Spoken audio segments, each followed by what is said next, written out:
Not in the studio, not in print, in the field. And that's the only place that this question actually matters. And the question is whether or not a 50 megapixel medium format sensor is worth the 8 miles of trail on your back with no road access and no second camera.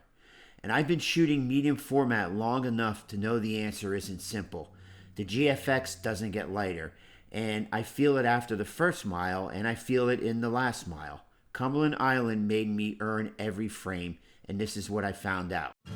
Cumberland Island is the southernmost barrier island on Georgia's state coast. No roads, no cars. You take a ferry from the mainland, you shoulder your pack, and then you walk, and you walk a lot. The island is mostly a maritime forest.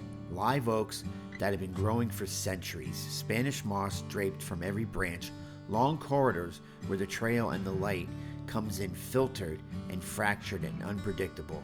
It's the kind of place that looks stunning in a photograph and fights you every step of the way while you're taking it. For a landscape photographer, that combination is everything.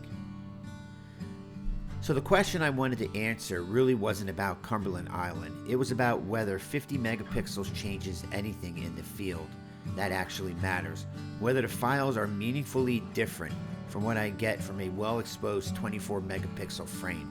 Because if the answer is no, if this camera is just more pixels doing the same thing, then this is a difficult argument to make. What I noticed and what I didn't expect is this answer has nothing to do with the megapixels at all. It's all about what's in the file when the exposure is wrong, and that changes how you shoot. The main trail runs through a corridor of live oaks, Spanish moss overhead, the path narrowing into the deep shade with a bright morning light punching through the canopy on the left side of the frame. Maybe 2, 3, 4 stops contrast in a single exposure.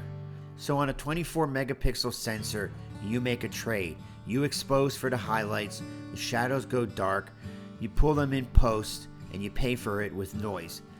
On this sensor, I went 2 stops under, protected the highlights completely, and trusted that the shadows would come back clean. The trail climbs inward through a deep oak forest. A mile in, I almost walked past the best composition of the day, a section of old oaks where the branches arc completely across the trail. I caught it on the way back out, which is a lesson that applies to any focal length. Turn around. The frame you walk through is sometimes the better one.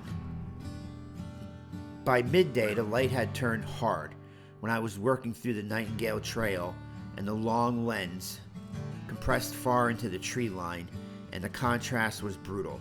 Dark foreground trees, sky filling the back of the frame, 2 stops under which felt like 3. I held it because it is sensor. The shadows came back. That's the answer to the question I came here to ask. That's what 50 megapixels actually means in the field.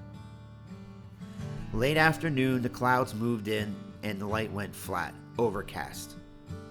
So here's the raw file from the Nightingale Trail shot. 2 stops under, straight out of camera, and it looks wrong, dull, flat, and underexposed. So the first move is going to be the highlights, already protected in the field, and confirming they're holding full detail, and they are. Shadows, now I'm going to pull the shadows up and watch the tree trunks. This is what a medium format 50 megapixel sensor actually means. It's not resolution, it's shadow detail, micro contrast in the dark tones that a smaller sensor would compress and lose. And when I pull the shadows up on this file, I get that texture back, clean texture. On a crop sensor with the same recovery, I'd get noise, not catastrophically, but maybe enough noise to notice in post. Midpoints, a gentle S-curve, gentle lift. I'm not chasing brightness, I'm chasing dimension. And for my color, it's vibrance before saturation. I always don't go past 15. The GFX already renders rich forest greens, and past 15 and it starts to look real processed. Before and after, raw on the left, dark, 2 stops under, highlights protected, and then the edited version on the right. The shadow detail that came back is clean. The micro contrast in the bark is there. The sky is holding full detail, nothing is blown out. And that's the medium format argument in one frame. You're not buying megapixels when you buy this sensor. You're buying latitude, the ability to make conservative call in the field, protect the highlights, go under, and trust the shadows with confidence that it'll come back in post. So here's what I'll tell you. 50 megapixels didn't make Cumberland Island any easier to photograph.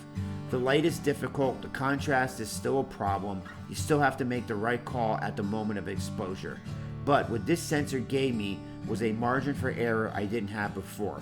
That margin shows up in the shadows, it shows up in the print, and it shows up in the frames that I almost walked away from because I thought the exposure was bad.